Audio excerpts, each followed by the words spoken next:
করবো মামি, বাপ হয়ে মামি, মিষ্টি খাই মামি, তোরা কি পারবি না। টিকটক থেকে পরিচয়, অতঃপর বিয়ে। সম্প্রতি এমনই এক চাঞ্চল্যকর তথ্য সামনে এসেছে। সম্প্রতি দ্বিতীয় বিয়ে নিয়ে ব্যাপক আলোচনায় এসেছে মাওলানা রফিকুল ইসলাম মাদানী। কারণ তিনি দ্বিতীয় বিয়ে করেছেন এমন এক সময় যখন তার প্রথম স্ত্রীর সন্তান সম্ভবা। আর এই ঘটনাকে কেন্দ্র করে সামাজিক যোগাযোগ মাধ্যমে শুরু হয়েছে আলোচনা, সমালোচনা, ট্রোল এবং নানা ধরনের মন্তব্য। কেউ বলছেন এটা একজন স্বামীর দায়িত্ববোধের সঙ্গে যায় না, আবার কেউ বলছেন দ্বিতীয় বিয়ে ইসলামী শরীয়তে বৈধ, তাই এটিকে হারাম বা অপরাধ বানিয়ে ফেলা যায় না।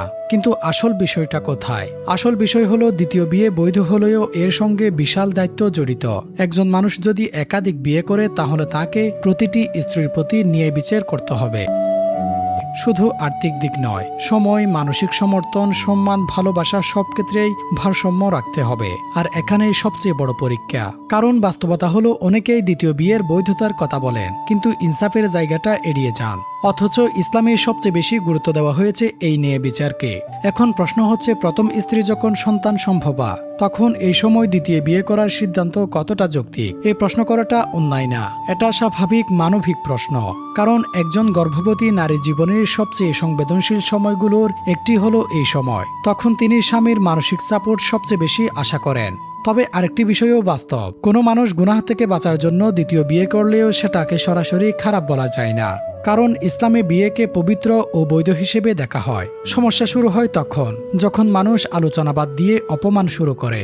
সামাজিক মাধ্যমে এখন এমন এক অবস্থা হয়েছে, কেউ পুরো ঘটনা না জেনেই গালাগালি করছে, কেউ চরিত্র নিয়ে কথা বলছে, আবার কেউ শরীয়তের বৈধ বিধান নিয়েও বিদ্রুপ করছে। এখানে সবচেয়ে ভয়ঙ্কর জায়গা। আর ইসলামী বিধানকে হাসাহাসির বিষয় বানানো আরেক জিনিস। আরেকটি বিষয় হলো, অনেকেই ভাবেন দ্বিতীয় বিয়ে মানে শুধু পুরুষের ইচ্ছে, কিন্তু বাস্তবে এটা অনেক সময় বড় দায়িত্ব।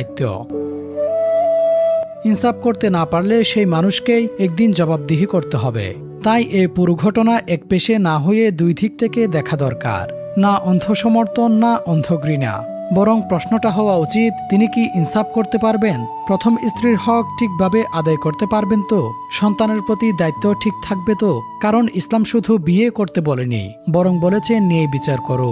শেষ পর্যন্ত এই ঘটনা আমাদের একটি জিনিস আবার মনে করিয়ে দেয়, সোশ্যাল মিডিয়ায় ভাইরাল হওয়া প্রতিটি বিষয় আবেগ দিয়ে বিচার করলে সত্য হারিয়ে যায়। তাই কাউকে অকারণে অপমান না করে আবার দায়িত্বের প্রশ্ন এড়িয়ে না গিয়ে ভারসাম্যপূর্ণভাবে চিন্তা করাই সবচেয়ে গুরুত্বপূর্ণ।